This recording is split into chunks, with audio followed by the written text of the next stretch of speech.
So this article involving Robert F. Smith just came to my phone through the smart news app that I have on my phone. And when I saw it, my immediate words were, how convenient that they bring something up like this now. Now, mind you, Robert F. Smith, I believe, is the wealthiest black man in America. I think a net worth of over 4.5 billion. That was the last I checked. It could be higher now, for all I know. And he made headlines in a huge way last year when he made a pledge to pay off the student loans for the graduating class at Morehouse, as well as take the burden off of their parents, because they have loans to pay as well. And he made headlines everywhere. Everybody was talking about it. Everybody was praising him and whatnot. Then most recently, he just made a statement in which he said that America needs to pay reparations, more so from the government, for the treatment of enslaved people. Mainly, of course, those who are considered to be black Americans. And also, I think Bob Johnson, the former owner of BET, made that same statement like about a week or maybe 2 weeks prior. Well, now today, which is August the 21st, I get this article on my phone that says, Feds probing Robert F. Smith, billionaire who pledged to pay off students' debt. I literally said, how convenient. I said, amazing. They say this now after he made that statement about the payment of reparations. Mind you, he has a massive amount of wealth. He's a black man living in America. They're mad at that. They are mad at that. Even though there are plenty of palm-colored billionaires who have surpassed him in wealth. But because here you have this black man who is very low-key and has built his wealth from the ground up, of course with some help, but mainly from his own intellect. And what he did for those black men at Morehouse and their families, in the statement he just recently made, they said, okay, now he's getting too comfortable. Now we need to bring him down a peg. They're literally showing you right in this instance that even if you gain a matter of wealth, a massive amount of it, and you happen to be black in this establishment, they'll still find a way to try to keep you in your place and in your lane. All I'm questioning this is just the timing. That's the only thing that really comes to mind for me. But I'm going to read this article coming from the New York Post and see what else we find out. The billionaire financier who promised to pay off an entire college's class student debt is under federal probe for possible tax crimes. How many tax crimes has PC been involved with and managed to skate away from? But I'm telling you, now that this has come out, they're going to try to keep this over his head, and they're going to try to make sure that this stays out there. A web of offshore financial transaction is at the heart of the probe of Robert F. Smith, a money manager and philanthropist who is the wealthiest black person in America.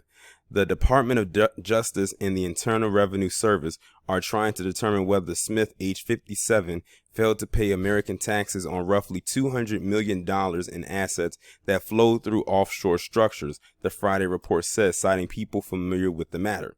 Smith, the founder and CEO of San Francisco-based Vista Equity Partners, is trying to resolve the probe with a civil settlement instead of criminal charges, Bloomberg reported. But if he's charged and ultimately convicted, he could face prison time and have to cut ties with Vista, which has $65 billion in assets. Now look at that. Look at that. So you can imagine how hard they gonna go in the paint to find this man guilty. So he would have to be cut. So he would have to cut ties from his business that he built, so it can fall into the hands of who. See the underhanded tactics that they will go, and the lengths they will go. And you know what's so crazy? Like I said before, I'm willing to bet many PC people have done far worse and were able to maintain their companies. They're going to stay on him. And I told you why. I question everything. I question the timing. Timing is everything. It says Vista did an immediate respond to the Post request for comment on Smith's behalf. The reported 4-year probe was not publicly known when Smith made headlines last year for pledging to pay off the student loans of Morehouse College's class in 2019.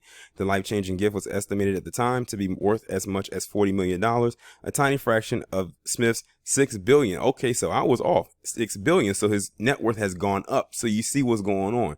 This man's net worth seems to go up a couple of billion every year. Because when I first learned about Robert S. Smith, I think he was just over $1 billion.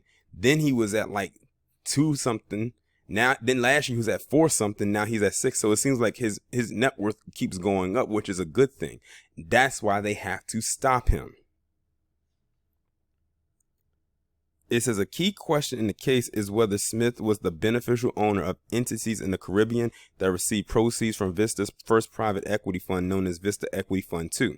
Some of that money ended up with Fund 2 Foundation, a charity led by Smith that has given millions of dollars to organizations such as the United Negro College Fund and the Susan G. Komen Breast Cancer Foundation, according to the report.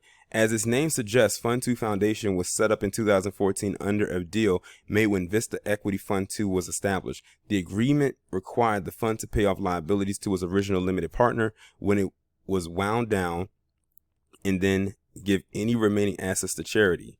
Smith may not be held liable for taxes if prosecutors find that the fund proceeds at issue were always headed for charity. Prosecutors are also pursuing a tax case against Robert Brockman, Smith's one-time business associate, who's the CEO of Reynolds & Reynolds, a company that develops software for car dealers, Bloomberg reported. Smith has had talks with prosecutors about getting leniency in exchange for cooperating with their probes.